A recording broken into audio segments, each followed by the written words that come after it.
Olá pessoal, mais um vídeo. Continuo nessa maratona de um vídeo por dia. Vamos ver até quando eu consigo, tá bom? Então é isso aí.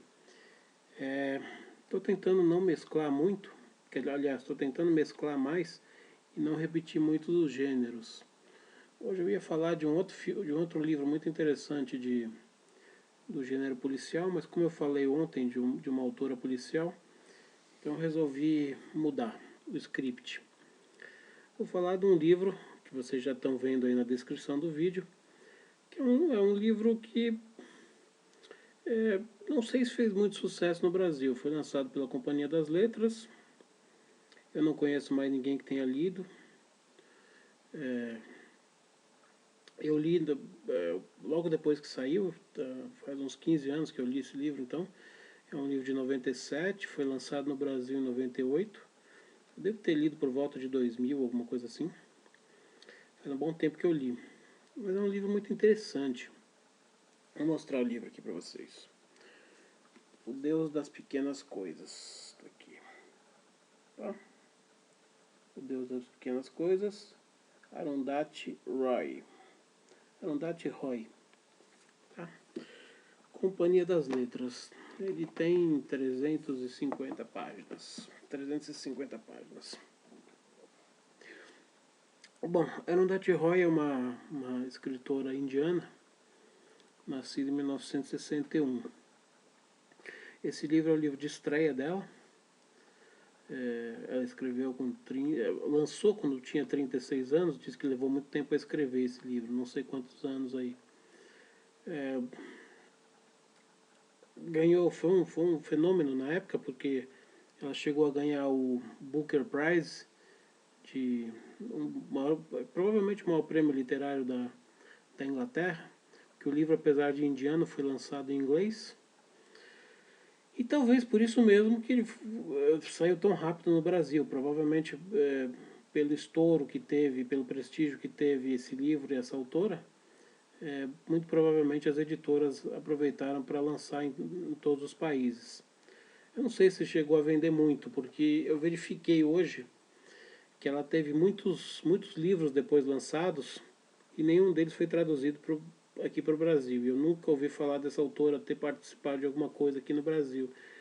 Então talvez no Brasil não tenha vendido tanto.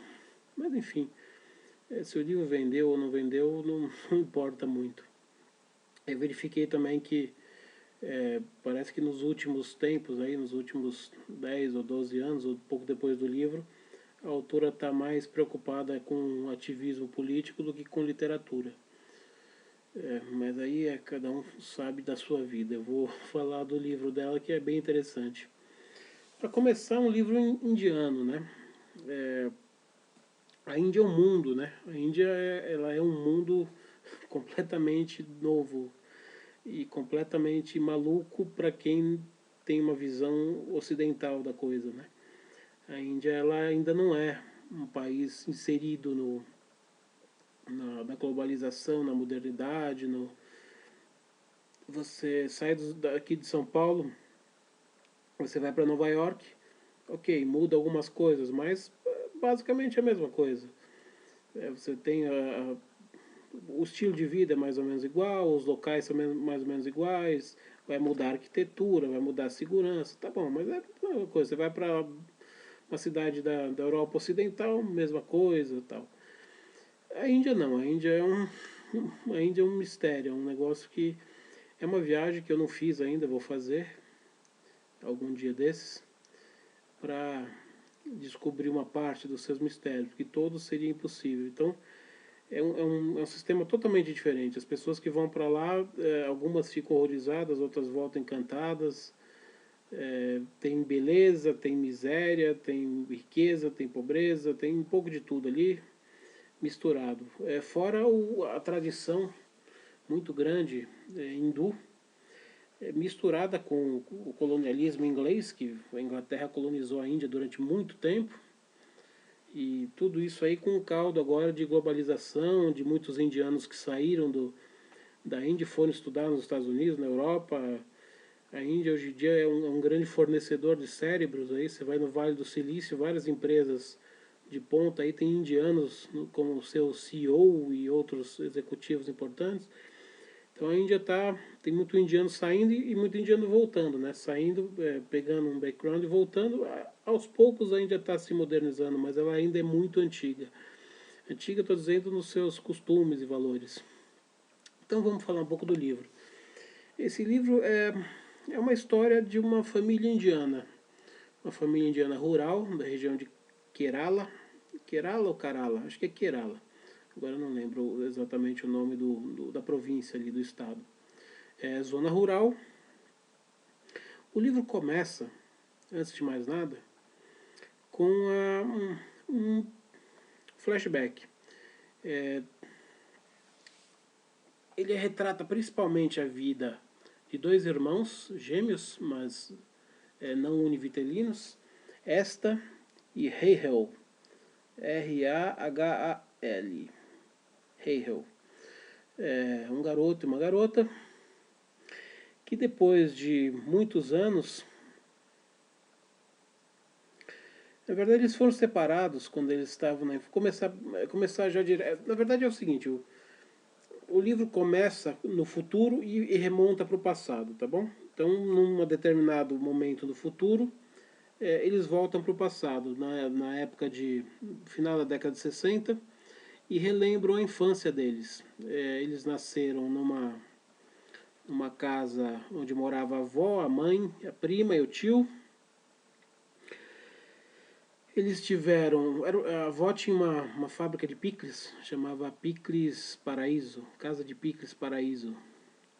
Ela é fabricante de picles, zona rural da Índia, aquela miséria que todo mundo já mais ou menos imagina. E é uma família com problemas. A mãe deles, Nu, teve um problema que na Índia é muito sério, porque a Índia é um sistema de castas, ainda é um sistema de castas, e na época nós estamos falando do final da década de 60. Então era ainda muito mais pesado, porque a Índia tinha acabado de se tornar independente da Inglaterra e tudo mais. Então ela ainda estava assimilando alguns valores ingleses e misturando com a sua tradição indiana. Então a mãe chegou aos 18 anos, mãe deles chegou aos 18 anos e ela não tinha dote, ela tinha um dote muito pequeno, não conseguia se casar. Para a sociedade de castas indiana lá, isso é um problema gigante. Não é como a sociedade ocidental que você pode chegar até os 80 anos sem se casar e ninguém vai te encher o saco. Quer dizer, alguns vão, né? Alguma parte da família vai te encher o saco. Porra, por que você não casa e tal? Mas enfim, a sociedade em si não vai te encher o saco, não vai te perturbar. E lá era um problema. Então, para evitar isso, ela acabou escolhendo o primeiro que apareceu. Pegou um alcoólatra violento, uma péssima escolha. Culminou que ela acabou tendo esse casal de filhos e depois se separou. Se separou do carinha. E na Índia, o divórcio acaba sendo pior do que a pessoa ficar sem casar, a mulher ficar sem casar. O divórcio é muito vergonhoso para a mulher. E então, assim, ela saiu de um problema para arrumar um problema ainda pior. Para completar tudo isso, a família era muito pobre, então ela ficou com os dois filhos. No divórcio na Índia, quando você se divorcia, a mãe é responsável pela criação dos dois filhos, o pai não tem nenhuma obrigação. Mas chega um determinado momento da vida que essa mãe, Nu, além de tudo, o terceiro problema dela, primeiro que ela não conseguia se casar porque ela tinha um dote muito pequeno, segundo que ela se divorciou da péssima escolha que ela fez. Terceiro problema, agora ela se apaixonou por um pária. Na sociedade de castas indiana, o pária é um intocável, é a pessoa que está abaixo de todas as castas. Ninguém de nenhuma casta superior pode ter qualquer contato com essa pessoa. Essa pessoa é como se fosse sei lá, você não pode ter contato com ela, é uma pessoa que não é uma pessoa, vamos dizer assim. Ela não pode se relacionar com ninguém que esteja nas castas acima, que são todas, porque ela está na última casta.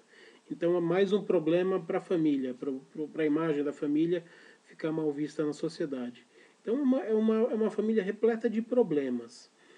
E com 7 anos, a mãe não consegue mais sustentar essas crianças e resolve devolver o menino, que é o Esta, para o pai. E essas crianças eram extremamente unidas, elas tinham um amor muito grande uma pela outra. E essa separação destruiu a vida delas. Então o menino foi morar com o pai e ela ficou com a mãe. E aí quando você vai para o futuro, que é o começo do livro, ela volta no passado exatamente para contar tudo o que aconteceu até os 7 anos e depois o que aconteceu para frente. Então aí você tem a parte que eles estavam juntos e a parte do o que cada um sofreu na sua vida. O menino ficou com problemas, não se relacionava com ninguém, não falava com ninguém. A menina ficou com uma vida completamente vazia, destruída. A vida dos dois, na verdade, foi destruída por conta disso. A Arundhati, na biografia dela, nas entrevistas, ela chega a contar que esse livro tem tem muitos elementos autobiográficos. Eu não sei se a família dela passou por isso, se ela passou por isso. Eu não sei se ela tem irmãos ou não fui pesquisar. Então, e ela diz que esse livro, na verdade, eram muitos barulhos que ela tinha na cabeça, e quando ela conseguiu escrever, ela conseguiu meio que exorcizar, colocar isso no papel. Então, é isso. Eu não vou contar mais, não vou contar o final.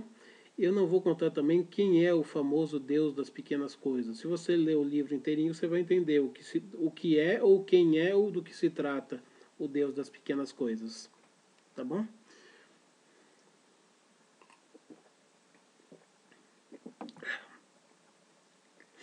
O que eu tenho mais para falar é o seguinte: o que a gente vai ver nesse livro, além de ser uma visão indiana, da própria Índia, ela é uma visão crítica da sociedade indiana, né? Porque, na verdade, boa parte dos problemas que essa família teve se deveu não só ao problema de castas, mas ao problema da miséria do país, né? O problema das monções, quem mora na zona rural lá tem esse problema constante todos os anos. Então é um livro extremamente interessante para você ter uma ideia de como é que foi a vida na Índia no final da década de 60, pegando a década de 70 e 80, e muita coisa não mudou de lá para cá até hoje. É um livro muito tocante, é um livro que gera muita angústia também. Você fica muito, como é que eu vou dizer? Você fica muito tocado pelo que acontece, na verdade é uma tragédia na vida dos dois, né? É uma tragédia na vida dos dois, é uma tragédia na família que desgraçou a vida dos dois, né? E no flashback, voltando ao passado, você consegue descobrir o que levou a isso, na verdade, e no que resultou essa separação traumática dos dois. E também envolve outros personagens, a vovó, que é a dona da casa de Pickles Paraíso, Mama, Mamacha, não sei, é o nome indiano que eles dão para a avó. É interessante também que esse livro ela usa palavras em turco. O livro foi escrito em inglês. Claro que ele está traduzido para o português pela Companhia das Letras. Mas tem palavras em hindi, que é a língua deles, tem palavras em urdu, tem palavras em turco e tem palavras de mais dois outros idiomas que eu nunca ouvi falar. E no final tem um glossário para você saber o que significa cada palavra. É interessante, você não vai ficar toda hora indo e voltando no glossário. A hora que você lê uma mesma palavra, você procura 2, 3 vezes, você já memoriza aquilo na sua cabeça, e aí você consegue ler o livro normalmente sem precisar ir ao glossário toda hora. É um livro muito interessante que eu recomendo a leitura, principalmente para a gente tentar entender um pouco o que é essa sociedade indiana. E é uma história de vida também, realmente é uma história que mexe bastante com a gente, principalmente o final. É um final muito doído, mas assim, são histórias de vida, né? Histórias de vida interessante. É claro que é uma ficção, mas como tem elementos autobiográficos, você nunca sabe até onde é ficção, até onde é realidade. E é uma ficção tão próxima do que pode acontecer, dada aos costumes daquele povo, que é uma ficção que pode muito bem ter acontecido. A Índia tem mais de 1 bilhão de pessoas, a chance de acontecer algo muito parecido com isso é enorme, tá bom? Então é isso. Leia um livro muito interessante, muito legal, e é uma literatura indiana, diferente de tudo que eu já mostrei aqui, tudo que eu já falei aqui, tá bom? Se você gostou, dedinho para cima. Se você não gostou, dedinho para baixo. Se quiser ser notificado quando eu notificado pelo YouTube quando eu publico um livro, uma resenha aqui, você clica ali, inscrever-se no canal, não paga nada, é grátis, apenas o YouTube vai te notificar. Eu fiquei sabendo através de alguns amigos que não estão sendo notificados dos vídeos que eu estou postando.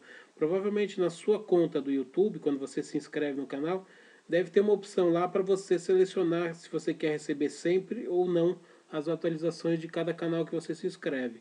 Então ali na configuração você pode alterar e pedir para receber sempre a atualização quando eu postar um vídeo, ou receber só de vez em quando. Eu não sei qual é o tipo de configuração que tem lá, mas eu sei que tem. É por isso que algumas pessoas acabam não recebendo essa atualização ou recebem com atraso, tá bom? Então é isso aí. Esse canal continua sendo o canal que eu uso para divulgação de palestras literárias e aulas particulares. O meu contato continua sempre na descrição do vídeo, tá bom? Então, uma saudação e até a próxima.